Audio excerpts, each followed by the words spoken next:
Hi, I'm Jim Covington. Today is August 17th, and I would like to welcome you on behalf of the Illinois State Bar Association to this week's edition of ISBA Statehouse Review. I want to talk to you about five issues that have been enacted into public law in the last several days. And the first one affects students, schools, and the courts. It's Public Act 97-294, which will take effect January 1 of 2012.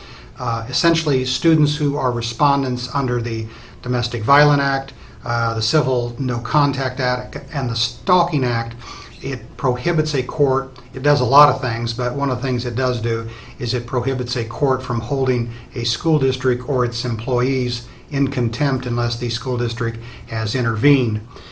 The second issue I want to talk to you about is a bill that I'm actually very happy about. It's Public Act 97-362, which does two things. One, it sets up Illinois to receive federal 4E funds for services to delinquent youth, and two, it requires courts to do a decision-making tree of exploring less restrictive alternatives to incarceration before they make any decision on the delinquent youth.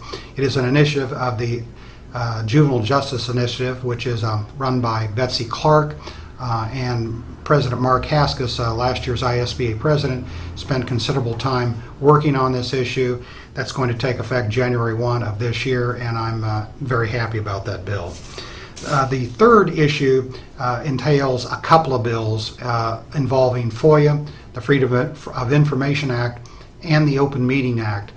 After the General Assembly several years ago passed a sweeping revision of the Freedom of Information Act and the Open Meetings Act, they've been going back through now and tweaking that bill, and this is the first of several bills doing that, and there are three of them. The first one is Public Act 97-318, which will take effect January 1 of 2012, and it allows a unit of local government to close a meeting between auditors, internal or external, and the units of local government's finance or audit committee if they're discussing internal control weaknesses or fraud.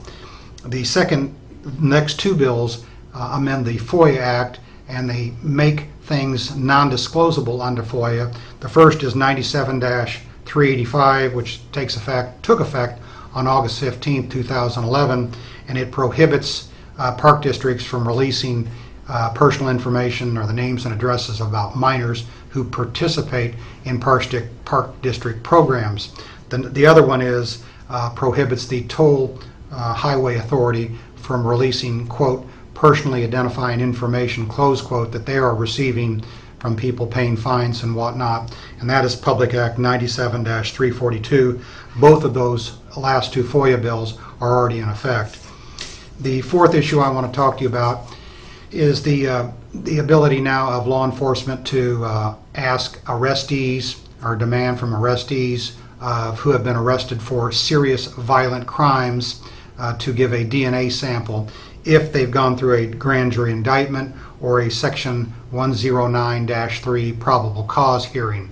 This is modeled after the Virginia law, and it's a calculated effort to make sure that we get DNA samples that are appropriate but are not too sweeping. And that'll take effect January 1 of 2012, and that's Public Act 97-383. The fifth and final bill I would like to briefly discuss with you amends the mortgage foreclosure article, and that's Public Act 97-329, and that took effect on August 12, 2011.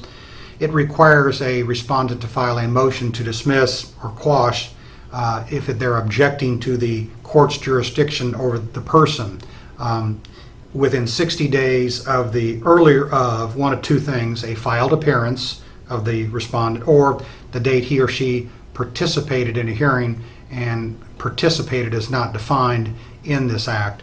It gives the judge the ability to extend this for good cause shown, but any responsive pleading by the respondent waives the ability to file this objection of the court's jurisdiction over their person.